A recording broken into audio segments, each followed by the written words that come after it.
Hello, welcome to the fourth installment of Muggle Management.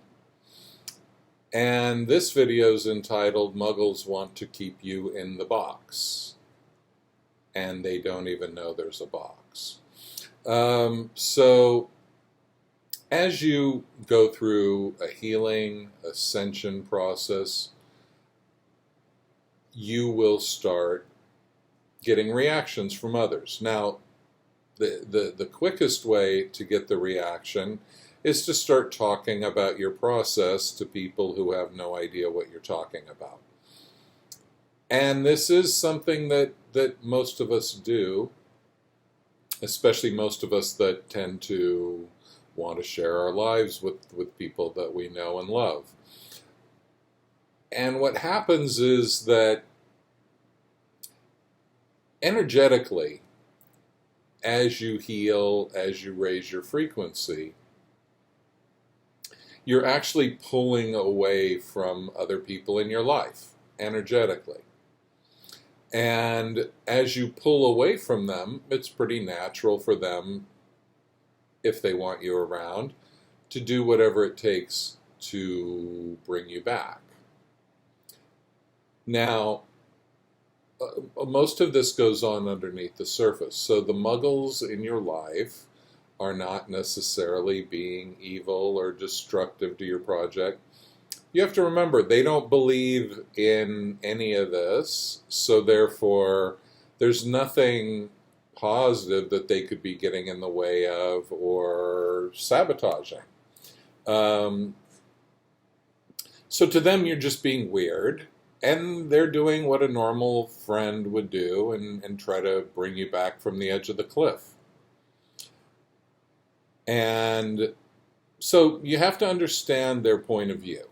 You also have to understand that trying to explain your point of view a lot of times, and it depends on the person you're dealing with, obviously, but trying to explain your point of view is oftentimes futile.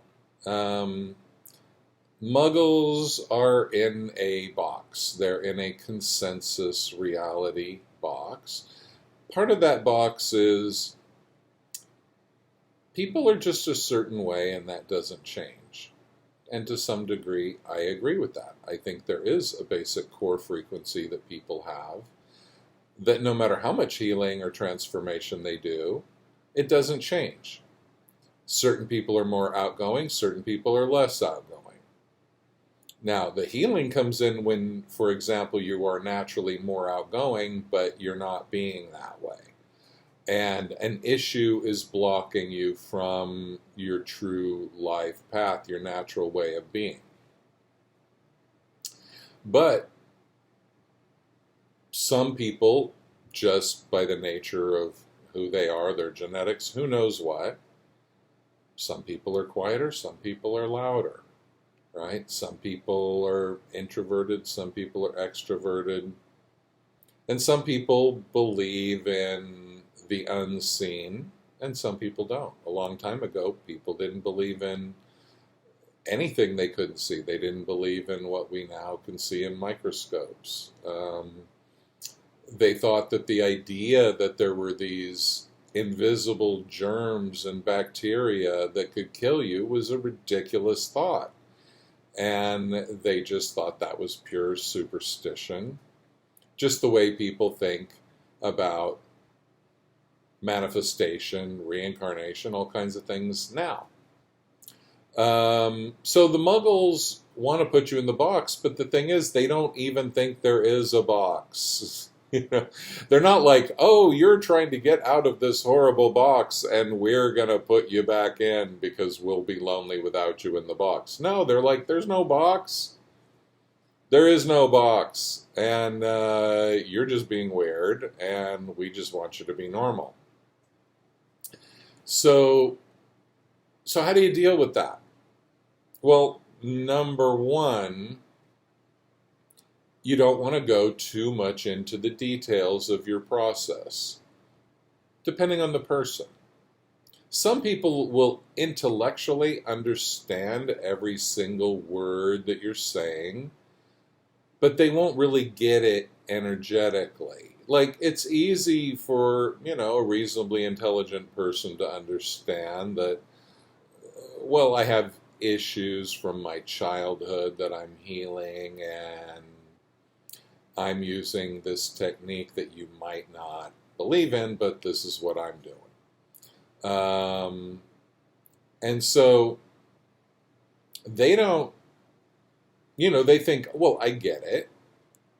But then you do something like past life regression, and they think, well, that's all bullshit because there are no past lives, so therefore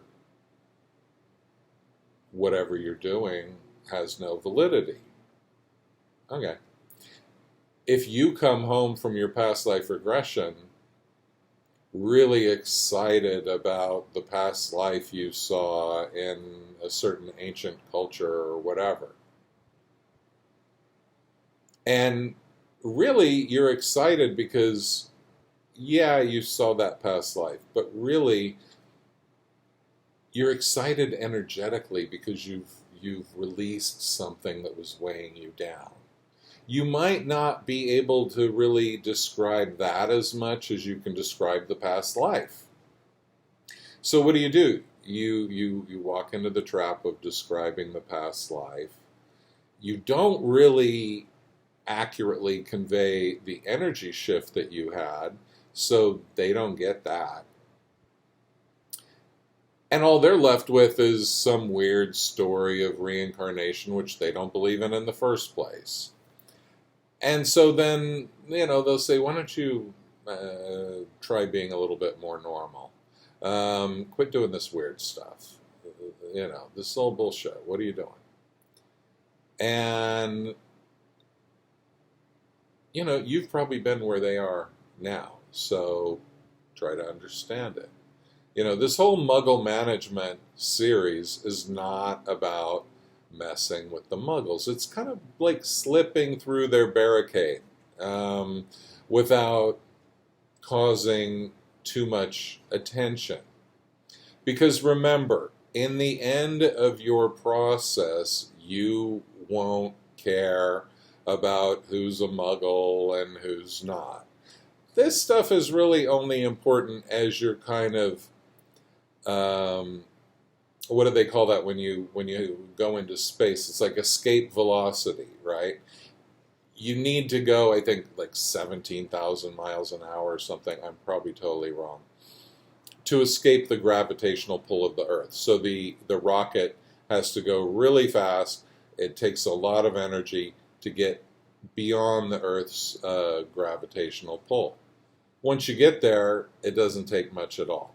So in your process of kind of ascending to a new level, right, it takes a lot of energy to make these first huge shifts, to escape the gravitational pull of your past, of your patterning, to at least get to the point where you see what it is, right?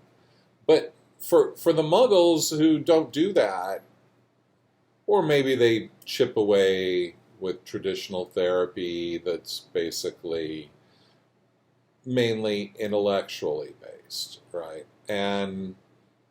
But they don't do the weird stuff like things that I provide, energy healing, past life regression. They don't, the mentoring services.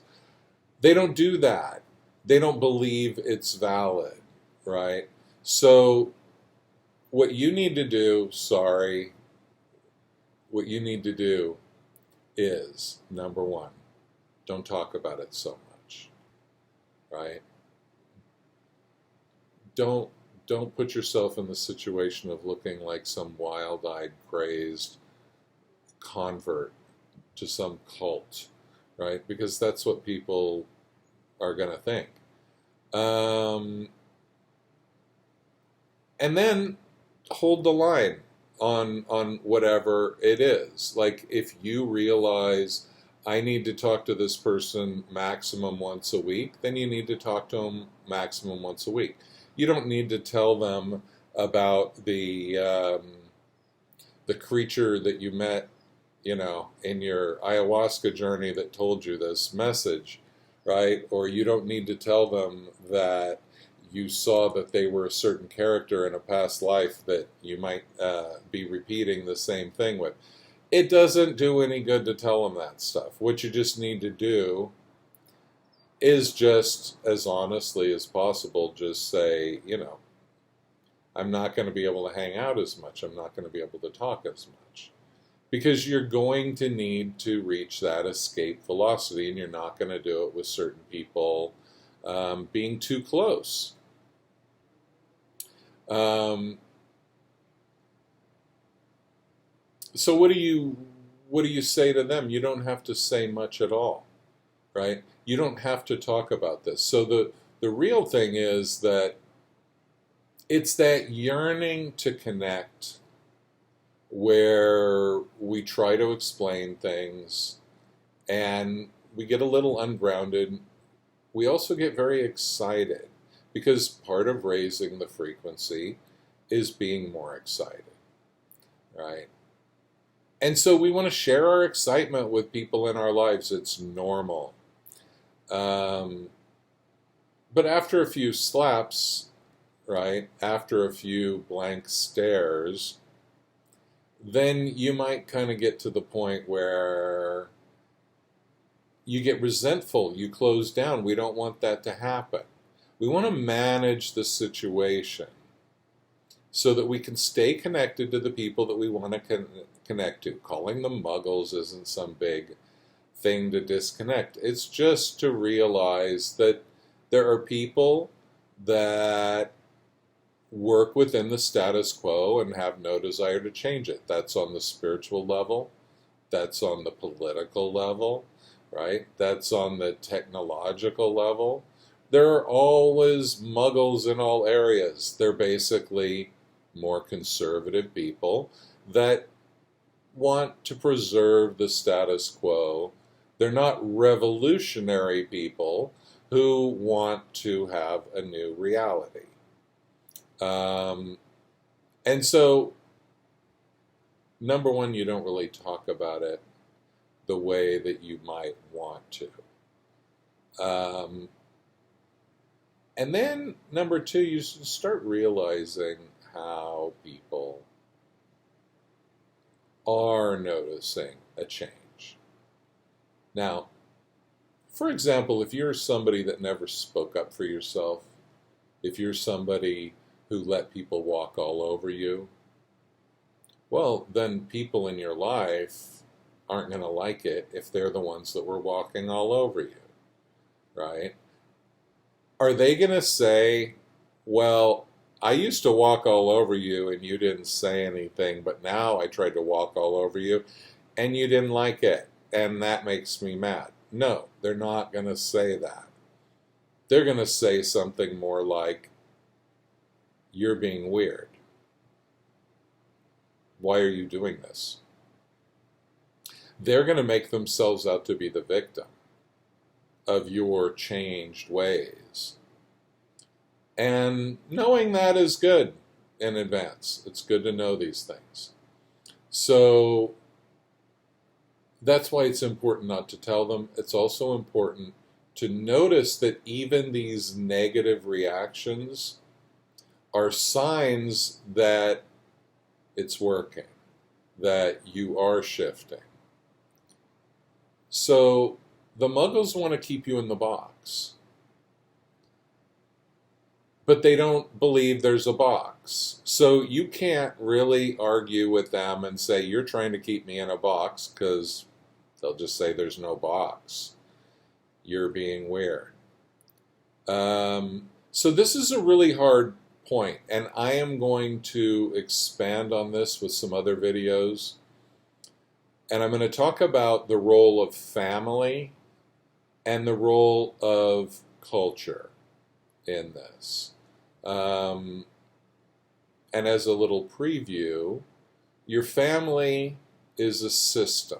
Imagine a Swiss watch with all the gears in the back, or any kind of mechanical thing like that with a bunch of gears that fit into each other. And imagine that you are one of the gears and everybody else in your family is a gear, and all of a sudden you change your shape, you get bigger. That means in order for that watch to work, all the other gears would have to change their shape. They don't want to change their shape. If you're just this tiny, tiny microscopic little gear that fits in perfectly with all their huge gears, and then you start growing and they have to shrink, they won't like it. But they won't just say, you're getting bigger and making me get smaller. They won't say it that way, right? And so family is a way to keep you from shifting. Culture is a way to keep you from shifting. It's another form, just like family can say, well, in our family we do things this way. Well, that means I don't get to shift, I don't get to change, I don't get to embody my own uniqueness because I need to play out the patterns of my family. No thanks. Also with culture, there are ways that cultures keep us in the box.